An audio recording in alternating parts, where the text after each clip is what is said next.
I'm Roger Mann, and I'm the safety officer for the Aero Club. And this is the July safety meeting. And if you have no clue what I'm talking about, you're probably in the wrong building. Okay. We do a little bit of normally we just do a regular pattern at the beginning to try to get people loosened up a little bit, and for those of you who are asleep to wake up. And so we got some neat stuff tonight. John's going to be the one that's going to be doing most of the talking tonight, and I think you'll like it. We usually introduce anybody that's new to the club. That includes anybody who may have been gone for 5 or 6 years too. We do have a couple of those people that rejoined the club. But anyhow, while we get started, right? You get started. Stand up and introduce yourself. My name is Steve Hesse. I'm a new member of the club. I'm a Civil Air Patrol member at the Falcon 40 Club in Fullerton. Now, are you a licensed pilot? Yes. Okay. Anybody else? Hey everybody, I'm Alex Patello. I'm an ROTC student, excited to join the club and hopefully be a future pilot select for in a year or less in a commission. Thanks. And he's a selectee from the Dedalian, correct me? Yes, sir. So the Dedalians, he was selected through their program. They got 3 ROTC people who will be getting pilot training through us through the Dedalian Association, and he was one of the selectees. So.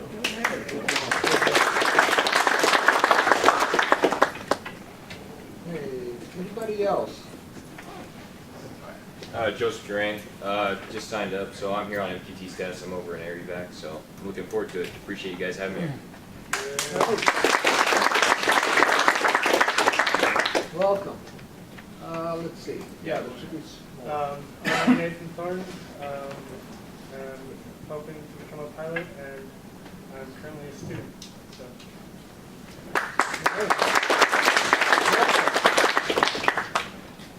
Okay. You have anybody? Bill. I'll introduce our new Bash Wildlife Manager, Adam. Stand up, please, so you can see. You guys knew the guy before who was out here helping us out. He's taken over the USDA, former Forest Ranger. Forest Service. Forest Service, okay. Coming up down from Oregon, moving down here with his family. Just remember, if you have a bird strike, whatever it is, to let us know. One of us will help you out if you need to collect some remains. See if the guy's going to be out there chasing the coyotes and birds and hawks, eagles away from the airfield. So welcome to Southern California. We need his help in the hangars. Oh, yeah. We need your help in the hangars with all the bird crap on our roof. Oh, yeah, well, the hangar too, yeah. Pardon the expression, but it's the truth. Oh, yeah. Okay, anybody else that we haven't, that we missed, or? Excuse me for walking in No, front Bob, of you're everybody. not new.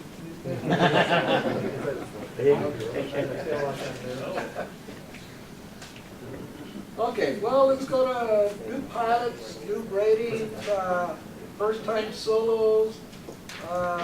Anybody pass a check ride, fail a check ride, violated by the FAA? Well, I know that we've had people do something. First time meeting, that includes Air Force airplanes and Navy. That includes, you know, even your airplane.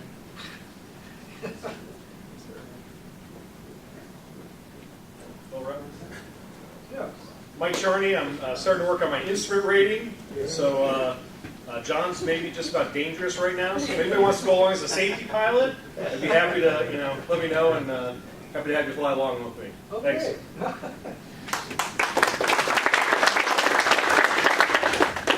We won't talk about your flying, but That's why I'm a safety pilot. All right. Anybody else that did anything? If not, we'll move on. Okay, experiences. This is kind of like anything that's happened that's interesting to the club, it doesn't have to be necessarily safety related, it could be anything that took place when you're flying that would be interesting or to an interest of any other pilot. It doesn't have to be Aero Club airplane, it can be in any airplane, even your commercial airline people can even talk about something. Like an incident on your airplane. Where's Mike? I lost him. There he is, yeah. I wasn't there. He wasn't there? Can't prove it. All right, yeah, I've heard some things. He flies for American Airlines, so. No, he's United, that's right. I didn't want to, insult you. Well, nobody else had it, nothing exciting going on, huh? Everything's just boring. Hot. Well, All right, I'll throw one out then. here we go. All right, instrument cross country out to Santa Barbara. We take 15 Foxtrot, take off as we're trying to make 15 Foxtrot go to 6,000 feet. The engine temp starts getting up towards the red line. We accelerate up to 100 miles per hour, hoping that'll help. Get up to 6,000. It's just hanging right up there at the red line. But we're like, okay, it's still there, so we'll keep pressing. About the time we're about 15 miles out from Burbank, and all of a sudden the engine just starts surging. So we're seeing from 2,400 RPM to 1,800, back and forth, back and forth. Throw more mixture in, start playing with the throttle, and it just starts keeping bouncing back and forth. Do a quick scan outside, and on the old iPad tablet, it looks like Burbank is the closest place. Actually, there was a small private field directly below us, but my little airplane symbol was covering it up. So we tell ATC that we want to request to divert to Burbank. We start heading that way with the surging, even if the throttle all the way in, mixture all the way in. We're not able to maintain altitude, so we're sending through about 5,700 feet. Let ATC know about that as well, and they clear us whatever altitude we need to do as we start maneuvering into Burbank. Get about half the distance there, and decide to go and start playing with the tanks. So switch over to the left tank for a couple seconds, then back to the right tank, back to both as we start setting up for a straight in to the closest runway, which I believe was 26. And right about that time, as I go back to both, it appears like it cleans itself out. So thinking probably a vapor lock situation there, but we weren't getting full fuel. It stops doing the cycling and goes to a steady RPM. We continue with our precautionary emergency landing there, touchdown, and are met with the mighty fire trucks as we're pulling in. Probably the big lesson learned is I did not say the E word, so probably should have thrown it out there. Because I said we were having engine issues and we couldn't maintain altitude, ATC declared the emergency for us with Burbank and landed there, no issues. And I got a nice call from the FAA. Yes, anytime I get a call from the FAA, somebody's on the other list, so, no, not really.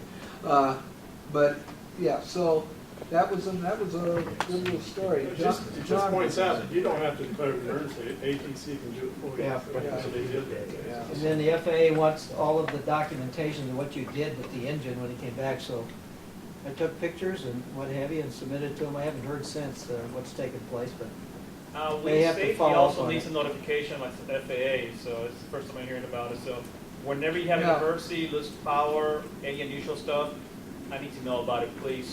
Yeah. So whatever you Yeah. guys have in there, I'll get it from you guys tomorrow. We just didn't get it because that was when my computer, his computer, everything went down, including all the finances went to pot that week too, along with a whole bunch of other things taking place, so. Okay, anybody else? No? Okay. That was exciting enough. Okay, we'll talk to the Aero Club manager. Guess we have to. And then we're gonna talk, I put up their basic med, but I know you're gonna talk a little bit more about other stuff. And let's see, then at the end of the meeting, there's gonna be drawing for prizes. Okay? And today, let's see, it is, Smith and Wesson. yeah, Smith and Wesson. It's not a gun. I almost start to say that each time. And, let's see. And this is what it's for. It's a Realize Your Dream promotion. For those of you who are already members, you are eligible, of course, to be in this drawing. The people who have never been in the Aero Club before get to join the club by doing an introduction flight.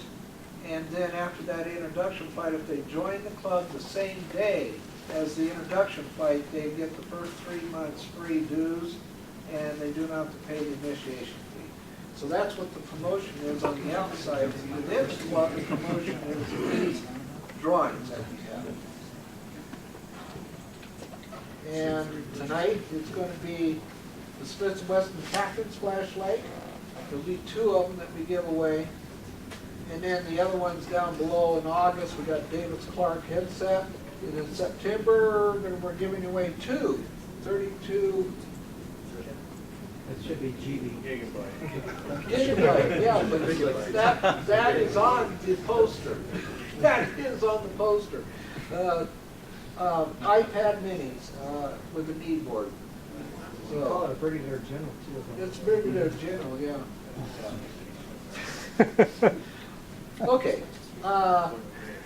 Okay, here's a little something that came up from Lieutenant Colonel Edelman, the safety officer for the base. He sent an email today on people getting hit with the laser lights, and we did have one person that did get hit by a laser light. It wasn't in our airplanes. He was in another airplane from Long Beach, but he did get pictures of it. And unfortunately, the individual is not here to talk about it. I did ask if he would do a little briefing at the safety meeting about what he saw, but there is somebody down there in Long Beach that is doing it. Now, I don't know, Bill, do you have any more to add to that? Yeah, well, the initial thing I was when it's made Morty's meeting was I thought about is I'm not getting the notification, which is kind of about the same problem. It's kind of ongoing thing. First of all, let me emphasize, anything unusual going on, this is still Air Force airplanes, I need to find out about it. So please notify me in any way, emails, letters, phone calls, write down paper, whatever you need to give the FAA for notification, let me know if anything unusual. One of the things for us, the Air Force guys that are not doing lazy reports is because it's still a relatively new thing in the Air Force, even in the civilian world. But I need to be notified. I need to do a safety investigation anytime there's a lazy incident. So as you use a pilot, if you do get laced, the very first thing you got to be thinking is get your eyes away from the laser. Don't look at it and say, it's kind of cute, I've never seen a laser before, I want to put this down, whatever it is, or get a disability later on. This disability might lead to you never fly an airplane again, depends on how severe the laser is. There's things, you might have seen lasers before. There's some lasers are very weak, like well, 10 lasers you use for presentation.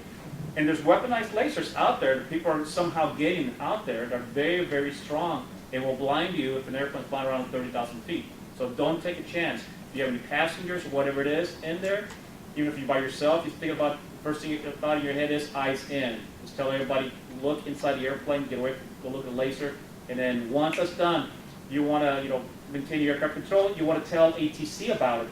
ATC might ask you a question where it is because they're going to try to notify law enforcement, especially if there's a helo flying around, let them know. And then you want to file the report when you get down on the ground. Here's from the base, you're going to let your field manager coordinate, coordinate with the cops. The cops will come out and take a report from you because it is a criminal offense when somebody shoots a laser at you. And finally, I did notification on the safety side because I need to file a report. So there's all kinds of things that are going on with the lacing, and it's caused a lot of problems. This incident that kind of brought this up, the C-17 that they got laced out there, it's kind of unusual, very strong laser. And 2 of the pilots got hit, saw this laser pull on. One of them's actually got vision problems. Don't know yet if it's going to be permanent or not. But it's kind of scary. This guy's an airline pilot, and if he gets permanent disability on this, he might never be an airline pilot later on. So please, we take these things pretty seriously out here. Make sure you report it. Any questions about that? Thanks, Bill. Yeah, like I said, we have one of our individuals get lased in Long Beach. He wasn't, like I said, he wasn't in our airplane, but it's real. It's very real. Okay, I'm going to tell you what the trends are from air traffic. Pretty much in the last year, every quarter we've had 5 laser incidents since last July. So this past quarter we had 15. We've identified one suspect in Sun City that's lazing. So if you're in the area at night, be very careful. There's a suspect out there that is lazing, and that's just be careful. Okay. If you get lazed, let us know. We have an arrangement with the Riverside County Sheriff's Department to send a patrol unit out there if we can. So the ones that the law enforcement helos that are operating at night, they get lazed all the time. But if we report it and you can get into that kill chain, we can probably get one person arrested, or the individual's arrested. We've only been successful once in the last year. It was because these guys were probably just boneheads. They were not too intelligent, and they decided just to throw the laser out the window as they were being chased by the cops. So they were subsequently arrested, and they're being prosecuted. But we don't have very much success, is because we don't get enough information to act on it in a fast enough time. And sometimes law enforcement is tasked elsewhere to do things. So if you can, like Colonel Lemon said, look away from it, protect yourself, but also report where you're at and you're being lazed. Information like type of, color of laser, direction, what your direction of flight is, the direction it came from. If you can identify any geographic references on where the origin is, that helps us a lot. Okay? All right, Next one. thanks. Did you want to, Rick, anything else that you want to talk about before we get to the Aero Club manager? Yeah, I guess so. Or did you want to try it now, or did you want to do it at the end? No, I need a break. Okay, everybody's going to get tired by that. They won't listen to you by that. Oh, okay. Let me just take care of it right now. Okay, another thing. What is your official source of weather information before you fly? What is your official source? 1-800-WEATHER-BRIEF, right? Before you fly out your flight plan. We have a weather station on base that provides weather services. They are here primarily for resource protection, and they are trained to provide weather briefings for our permanent party, station assigned aircraft. So their weather briefs are specialized, tailored for those air crews. On occasion, they can provide updated weather information for you, but do not rely on them as your official source of weather information when you fly. Okay, and I'm not. It's just a liability thing. We're happy to provide those extra services, but our first priority is the KC-135 squadron, the C-17 squadron that's here. Those are our primary customers, and also the Det-144, our F-16 folks. So remember that as a private pilot, commercial pilot, student pilot, that your official source of weather information is 1-800-WEATHER-BRIEF. It's from the FAA or through a flight service station. So just I have to say that because we do have folks that do like to call up to the weather station, but there's sometimes that they can't answer your questions because they've got to serve their crews that come in. I've only got 6 weather meteorologists there, and there's only 1 on shift at any given time. So their first priority is resource protection and the crews that fly out of this base. Okay. So. And just want to thank everybody for making that transition to the new airfield operations instruction and all the procedures. A smooth one. Things seem to be going very well from the controller perspective. So thank you. Okay. No questions, Bob? It's your turn. If I'm not mistaken, another source is that when you file a flight plan on DUATS or anything else and you get your printout, that's also the official weather briefing, and that's legal. Correct me if I'm wrong. But it also saves you from talking to Prescott or as far as Seattle in regards to some of the other. Do all club members that are here get a ticket? Did I miss anybody? Oh, I missed you. I'm sorry.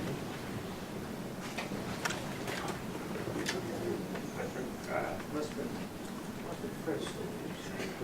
White. Thank you.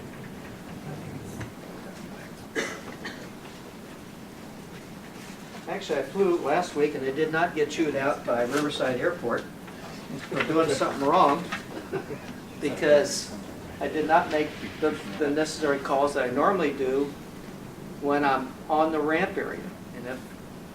So I want everybody to understand that if you're down at DD's for Cafe and you want to taxi out to a particular spot to park somewhere else, you don't really have to call ground control. They consider that inside space as a non-controlled area, which means you can do donuts out there, the way I look at it. So, anyway, well, I have a couple things here. The list was quite long, and I brought it down to about 4 items. So I want to talk about oil usage. I go out and I look in the barrel, and I found as much as an inch of oil in the bottom of one of the quart cans or the quart bottles that we use, because they weren't drained completely into the engine. And then I find that there's over 12 quarts missing in regards to the data sheet. That's costing us money because we have to account for something, we can't charge it to an airplane, so it comes out of administrative costs. So it affects everybody here. So if someone's putting aircraft oil in an airplane, but they're not marking it down, and how many places do we mark down oil? I need some answers. What's the first source? Fuel sheet. Fuel sheet. What's the next source? Aircraft fuel sheet. Yes? There's another source. Like Your invoice. Your invoice, yep. So when I look at 63 hours and I show 1 quart, I'm going, well, where's the other 11? The other question I have, and if someone goes into the Connex and there's 2 quarts there and they take 1 and there's 1 left, is it your responsibility to notify Roger and I that we need more oil in the Connex? The answer is yes. I can't help you out unless you help us out. So we're all a club and we all work together, but if we're gone on the weekend and someone says that the oil is gone, you're not going to have any oil. So now you use the 2050, and the 2050 is used for 2 aircraft, the 182, which we're getting back on Friday from the paint shop, and 57. Those are the only 2 engines that use the multi-grade because of the cost. So please help us out again. Aircraft cleaning. We have a tendency to clean windshields. The material is out there. When that jug gets empty, notify us so we can make up some new solution to put out there. I noticed yesterday I was out there putting oil back in the Connex, and the container was empty. And so if the container is empty, you cannot clean the airplane. So we need the airplanes clean. We need to help out David.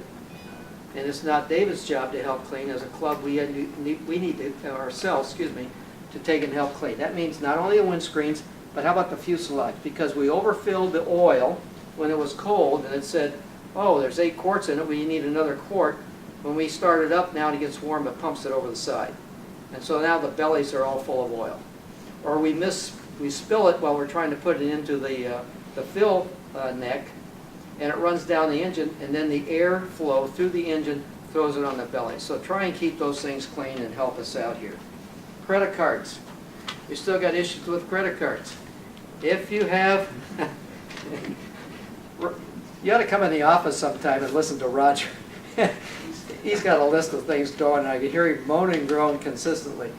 And that is, if a date changes or you get a new card, notify the club. Please notify the club.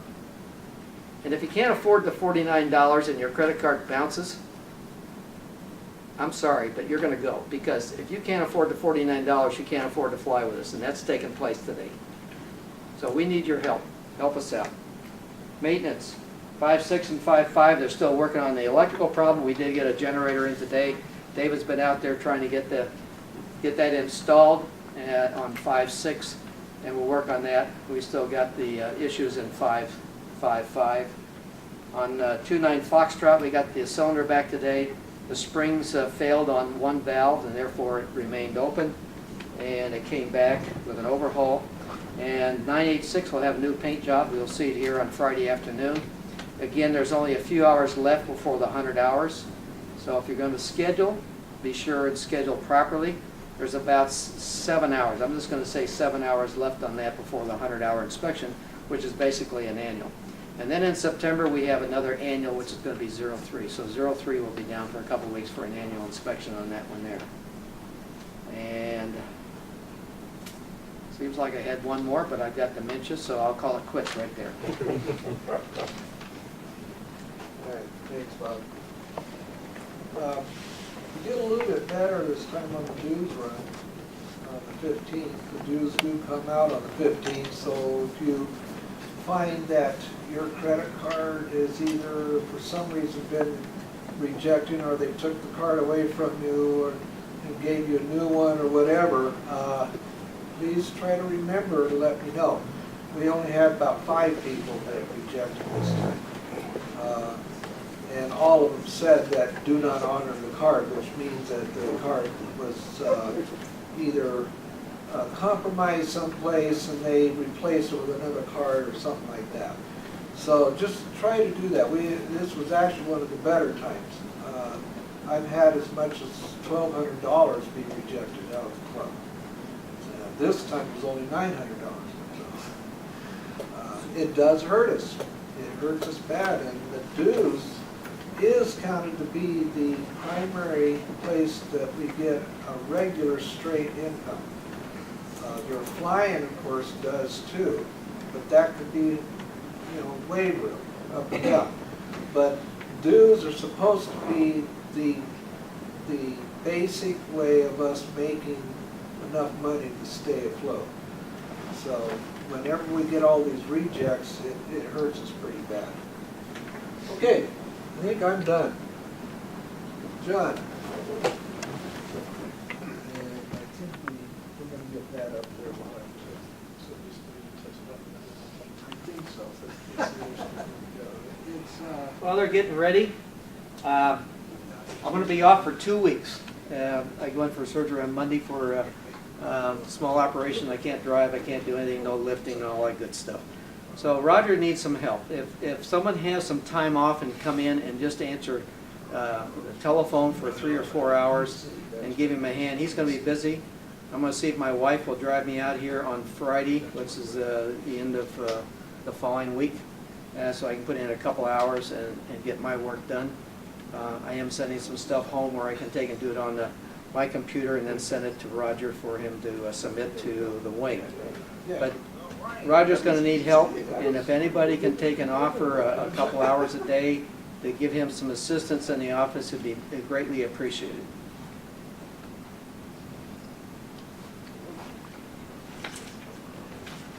Oh, by the way, when Mike and I landed at Burbank, the car guys met us, like I said. So they walked up and they wanted to know how we're doing. I said, I'm fine. And he said, where are you from? I said, March. He says, I was born in March. It's a small world, I guess. Anyway, okay, I'm going to cover a few things tonight. One is going to revisit basic med, which some of us are blind under now. I don't know. Anyway, FAA. Mr. Trump wants to privatize the FAA, the ATC part of it, that is, I guess. And last, we'll talk about next-gen airspace a little bit more about ADS-B, really. Okay. Basic med, so let's revisit a little bit.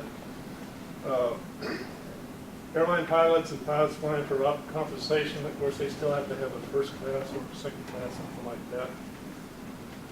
If you're going to fly under basic med, every 48 months you've got to get a medical exam. There is a medical exam checklist from the FAA, of course, for you to take to your doctor for them to look at, and they'll sign it, I guess. I don't know what the procedures exactly going to be. And every 24 months you have to go on AOPA's website and do their medical education. I don't know how long that takes. I haven't done that yet. But anyway. So what do we have to carry? You got to carry a valid state-issued driver's license. That's pretty standard right now. And then retain with your logbook, and they're saying also you can have an accurate and legible electronic format of, which is what we talked about, the medical exam checklist and the medical education course. Alternative, could you go ahead and get a regular third-class medical every couple of years or every however long that would last? I guess you could. It might be the norm for CFIs, and I'm going to cover that here more too, for those of us that are CFIs. Anyway, so remember, if you've never had a medical certificate, you have to get one, at least a third class. In other words, all those new student pilots, you're going to have to get a medical certificate. eventually before you can go solo. And if that doesn't apply to you, then you had to have one at least since July 14th, 2006, so a little over 11 years ago. I'll say, so let's talk about CFIs a little bit. This reg tells us a person has to hold at least a third-class medical certificate and exercising the privileges of the CFI. If he's pilot in command or serving as a required crew member, which means I don't need a third class. All I'm doing is instructing. Well, we'll see about that one. And there's also another rule, another reg here that says, talks about operations not requiring a medical certificate. This means that you're teaching, you must be fully qualified to act as pilot in command in the aircraft, the person you're teaching. If not, then the CFI has to have a third class. Since student pilots are pilot in command only when they solo, guess what? If you're flying with a student pilot, you have to have a third class medical certificate. We do anyway, the instructors. Flight reviews. Do I have to have a medical certificate to give a flight review? No. Unless you've gone overdue your flight review, and then I have to be pilot in command. So then again, I need a third class medical certificate. The wings program is in there too somewhere. Now, what about when I get my instrument training? I'm the safety pilot. Okay, now I'm a required crew member because I'm the safety pilot, so I got to have a third class. Do I have to give you instruction if you're fully qualified and we're in the weather? No. It's a little strange there, but anyway. So I'm the safety pilot only when we're in VMC and not IMC.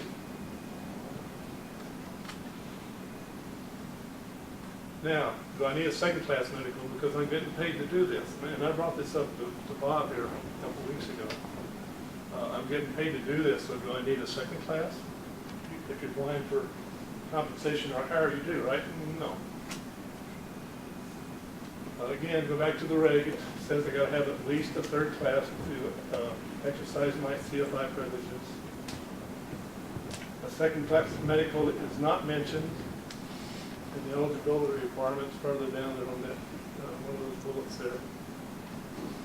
So there's no reference to circumstances under which you cannot accept money. So when I'm getting money, I'm doing it as a teacher, not as a pilot.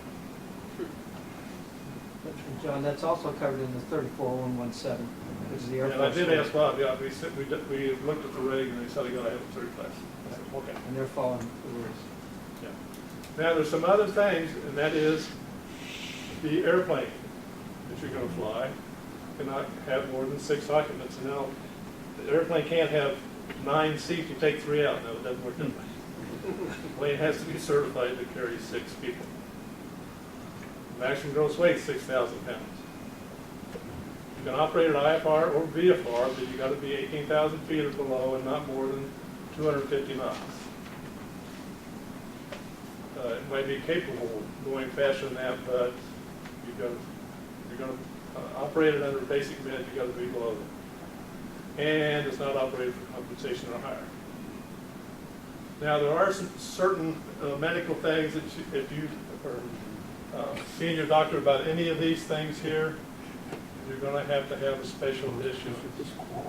Be aware of that. I don't think there's probably nobody here that has to worry about that. But so I'll leave that there for a little bit. I don't think any of us can worry about I've had a couple of hallucinations.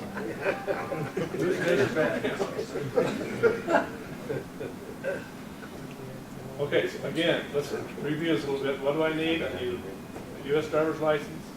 I need to get a physical exam with a state licensed physician. That's good for 48 months. I got to take the education course online, and it's free. What about aircraft? Again, we talked about cannot carry more than 6 occupants. Maximum certificated weight is 6,000 pounds. So if you're the pilot, you can't carry more than 5 passengers, and you got to began to operate VFR or IFR 18,000 feet or below and not more than 250 knots, and not for compensation. Now, Mr. Trump wants to privatize the FAA, at least the ATC part of it, and what is it going to do for us? Well, it will hopefully cut costs, right? Sure. It will speed up innovation. We'll see about that.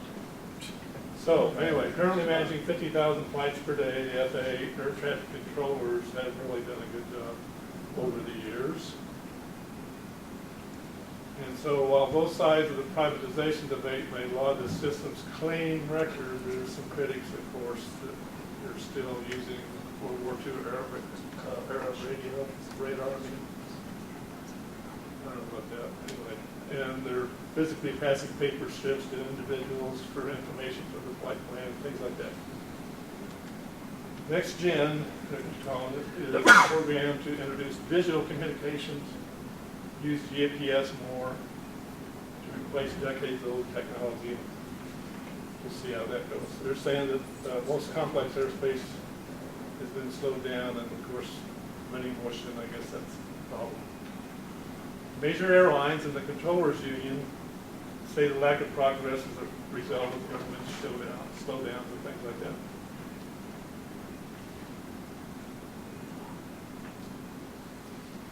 And if we do that, get the government out of the way, it will foster innovation and efficiency. It will eliminate tax dollars in favor of user fees. That throws a red flag up for me, I don't know. And opponents are wary of big airline control and the disruptions of flipping such a major system. So where does that leave us? So it boils down to the debate between big government and little government, I guess. The main push on that is airlines, John.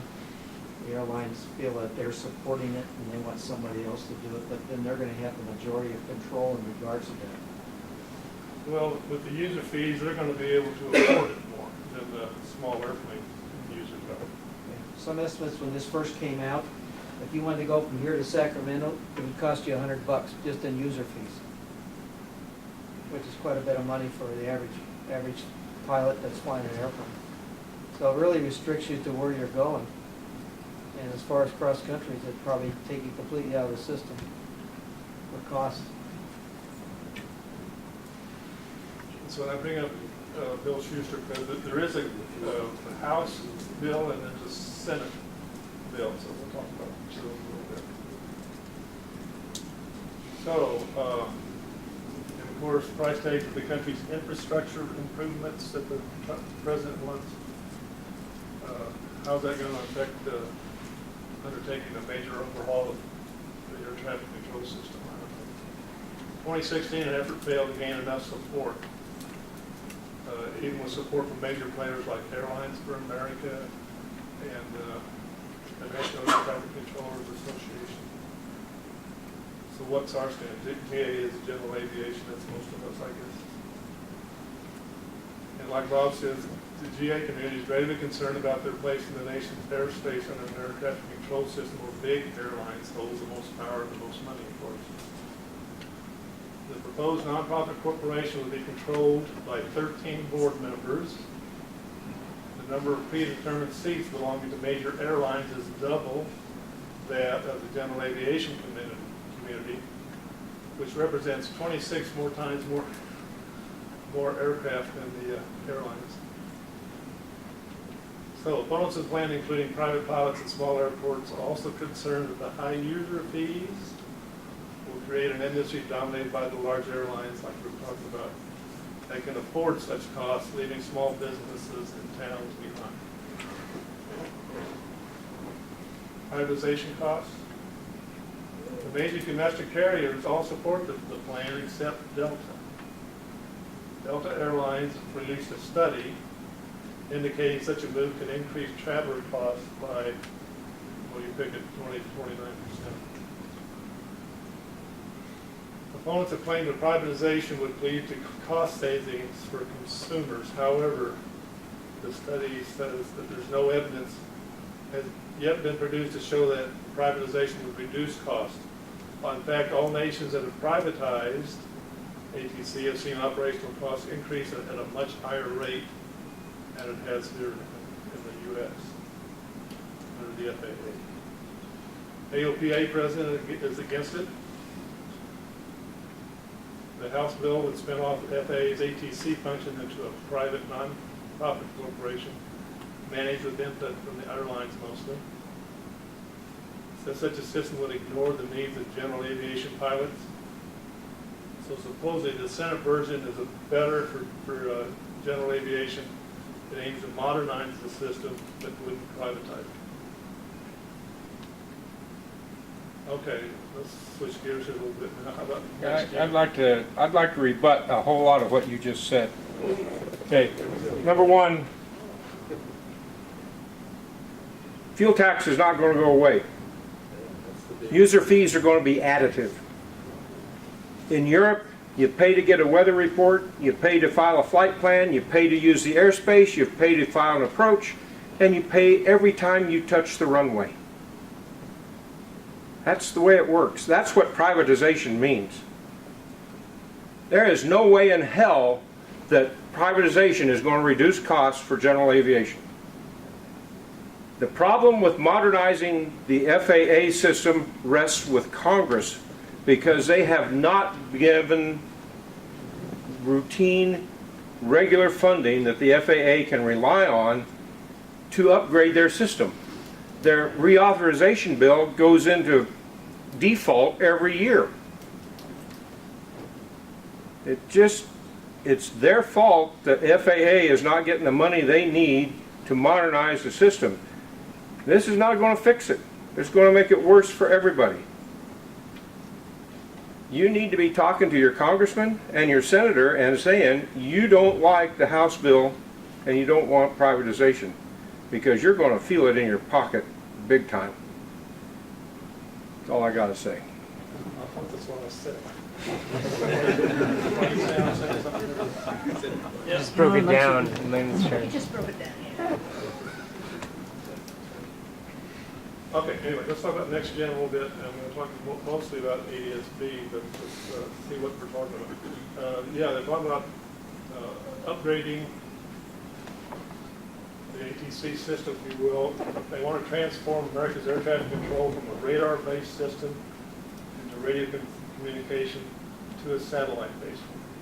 That means GPS. Well, you can probably guess that. The VOR is going away. Somebody said the VOR is going away. I don't know. The vortex, I don't know. I guess they will eventually if everybody has to have GPS. So, radio communications will be increasingly replaced by data exchange and automation and things like that. Advantages: planes will be able to fly closer together, take more direct routes, avoid delays caused by airport stacking. The arrivals are supposed to be more faster, I guess, and use less fuel and so forth. They call them specialized, optimized profile descents and also initial tailored arrivals. So they're not out there in a holding pattern. They get to be to the runway and they land. So it's going to take a wide-ranging transformation of the entire U.S. air transportation system. And so this is, these slides are sort of old because this started back, that last bullet there was about 2003. So they came up with the Joint Planning and Development Office, and they had a bunch of estimations how much it would cost if they didn't upgrade the system and things like that. And again, the estimates by 2018, well, that's just next year, will reduce aviation fuel consumption, reduce emissions, and so on.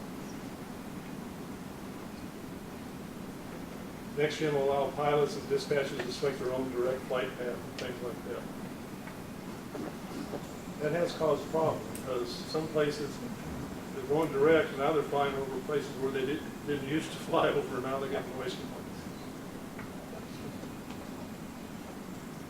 Now, by 2020, we have to have new equipment. That's what ADS is about. Okay. By providing more information to ground control and pilots, planes are expected to land faster, navigate through weather better, and so on.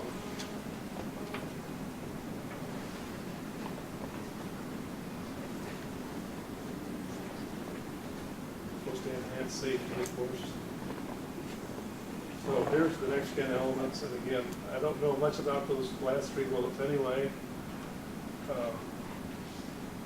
I don't even know what a voice switch is, so let's I talk can about tell you. ADSB. I can tell you what the NAS voice switch is. That's an IP-enabled voice switch, so that's really just your communications piece. So in theory, what the FAA wants to do is, like, let's say you have Minneapolis Center and then you got Miami Center. In the wintertime, Minneapolis Center is really, their traffic goes down way lower. So what they want to do is pump sectors from Miami Center up to Minneapolis Center, and then those controllers work that traffic. They send all the voice radar data to their scopes, and they work the traffic. So it's kind of like teleworking. So that's what that voice switch kind of enables. So it's an enabler. ADSB, everybody knows what that is. But a lot of our new automation systems, what we call STARS for the terminals, and then ERAM for the centers. Those have all been pretty much fielded almost everywhere now, and those will enable feeds of ADSB feeds that go into there using the contractor-owned ADSB network. There's like about 230 plus antenna sites throughout the United States now, and it's continuing to grow, and they're all being flight checked. But one thing that's going to increase costs for the United States is the U.S. government does not own that network. They lease, they pay for the data, but the contractor is required to put up all these antennas and provide the data. So that's how that technology works there. We're about to go through our tech refresh for our STARS system. So we get the latest and greatest, but some of our software now enables us to use multiple radar feeds and merges that and calculates your position, altitude, airspeed, heading based on multiple sensor methods. Like just normal, painting radar, ADSB, other methods. All that merges into STARS, and that allows us to control aircraft. Instead of giving you 5 mile separation, 3 miles separation, depending on how far you're away from. Because single source, like just a standard radar, within 40 nautical miles, it's 3 nautical miles of separation. After that, it's 5 nautical miles for a terminal. So that's how we're going to get efficient, is using multiple feeds and merging all that together. So, but my last job in the Air Force was working Air Force requirements for our automation system for fixed base radar, communications, and systems. So renew radios.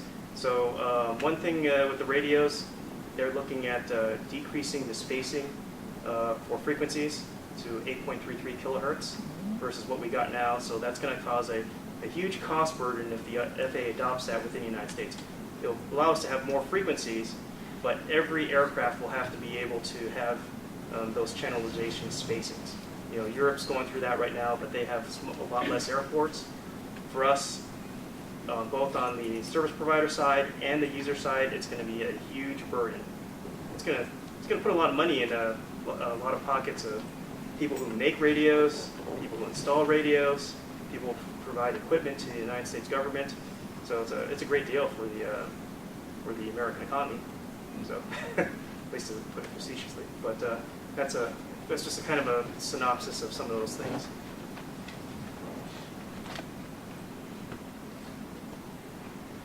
Okay, ADSB would use GPS satellite signals to provide air traffic controllers and pilots with more accurate information. Help to keep aircraft safely separated, like he was talking about, but probably bring the separation down, and on runways even. Aircraft transponders receive GPS signals, use them to determine the aircraft's precise position in the sky. We'll talk about that a little bit here. Anyway. Then that data is broadcast to other aircraft and through the ground stations to air traffic control. So once fully established, full pilots and air traffic controllers will, for the first time, see the same real-time display of air traffic, improving safety, of course. The FAA will mandate the avionics necessary. Again, we're going to have ADS-B in all our little airplanes by 2020. Make general aviation safer, the FAA saying this, by the way, more efficient, better for the environment, offers satellite-enabled surveillance, graphical weather. I haven't heard much about this, the graphical weather, but I guess you can get the update the weather through the ADS-B. Additional aeronautical information. And here's the thing, this last bullet estimates that between 100,000 and 160,000 general aviation aircraft, or little airplanes, will need to equip with ADS-B by 2020. And of course, the FAA is going to help you out. They're going to offer you $500 for general aviation aircraft owners to equip their ADS-B out on their airplane. And so we're supposed to be helpful to think of ADS-B as an updated digital transponder. ADS-B out transmits position data once per second. That's what we're talking about. It's ADS-B out. Do we have to have ADS-B in? Yes. No. Well, you can't see anybody. Unless you want to know where the other traffic is, okay? So, if you get ADS-B in, offers pilots enhancements such as real-time, subscription-free graphical weather. That's where that comes from, the weather part. Display of other aircraft in the area. Augments safety for pilots. Now look at this last bullet here. They did a survey of pilots found that they had ADS-B in. 42% of them said they regularly use ADS-B and they help them avoid mid-air collision. How does ADS-B work? Again, it gets position from the satellite. The other airplanes at the ground station get that position. And then through the ground stations, the air traffic control gets it. So we're going from a radar-based system, if you will, to a satellite system eventually.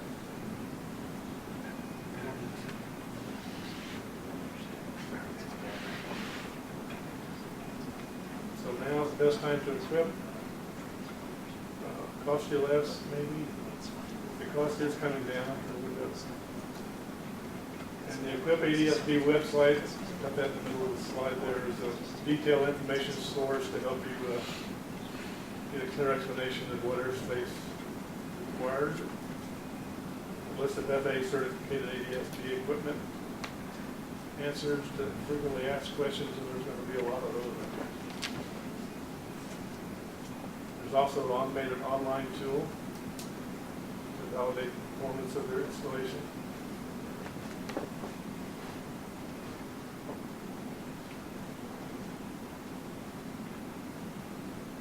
Okay, and I'm going to sort of don't look at that second bullet, look at the last one, because that really applies to us, because we're usually fly below 18,000 feet.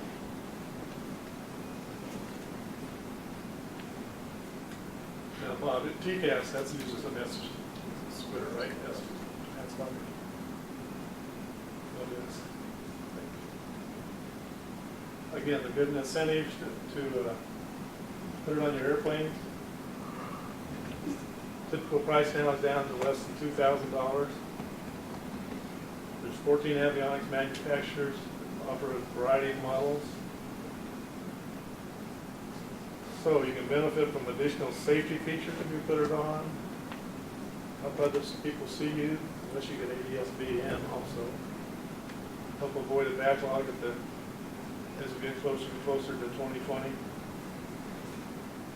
And avert any chance of not having authorized access to some airspace where you want to fly. How do you get ADS-B in? Well, in my airplane that I fly in the Aeropub, I get it through this. Anybody have a Stratus? I think there's a couple of people who do. Yeah. So Stratus gives you ADS-B in and put it on your, put ForeFlight on your iPad, yes. iPad mini. So let's see how it looks. Okay. So there we are in the middle of the screen out at the bottom. And all those other traffic is from ADS-B. So it has a, you can see most of those altitudes are like plus 3,000 up here. That's 3,000 feet above my airplane.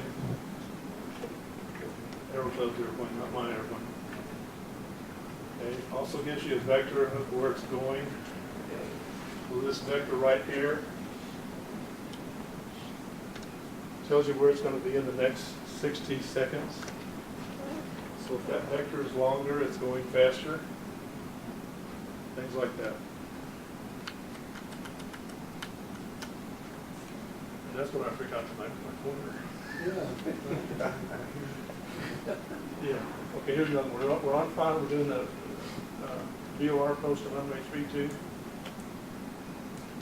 And you also see up here, okay, up in the upper right-hand corner is United Airlines 1653. So the flight number's on there too. Does it give you altitude? I'm sorry, I can't see. Yeah, it's plus. Oh, Well, it's overwritten, but it's plus 135, which means Okay. 13,500. okay. The one above it is above us by 9,800. And you see with the vector, it's going pretty fast. They'll also give you warnings, so as the guy gets closer, it'll put out a warning on your screen saying. So as it gets, as it gets closer, it'll go from this green to a yellow shade. If it's within, I think it's 5 nautical miles and within 1,200 feet. If it gets closer than that, it'll go to red.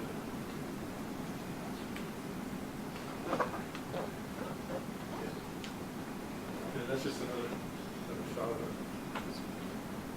And this is what it looks like on your Flying Victor Airways. Let's go flying. There's a lot of dots out there. We're on the way to Santa Barbara. Drones out here. Anyway, so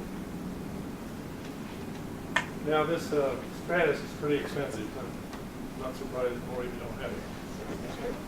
But I just heard about, this is if you have a GS250 against those. Anyway, we talked about shows your position, relative altitude, the direction of travel, relative velocity, required water airspace, Class A, Class B, and C, within 30 nautical miles of the major airports across the country up to 10,000 feet. Class B airspace, Class E above 10,000. Older airplanes that never had an electrical system will have to have this system.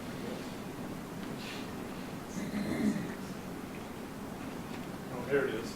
Okay. So there's an alternative, it's called Scout. I just heard about this. I think you can get this at Sporty's. And it's only $199. And that's what it looks like. I'm not advertising for this if you want to get it. Because I've never, just seen it on the, yeah. That's it. Any questions? You said something about separation in the FAA thing, separation of traffic. Are you talking about miles or feet? To keep the planes separated? Well, like he was talking about, they're talking about Okay, taking they're the distance down from 5 down to 3 miles, Okay.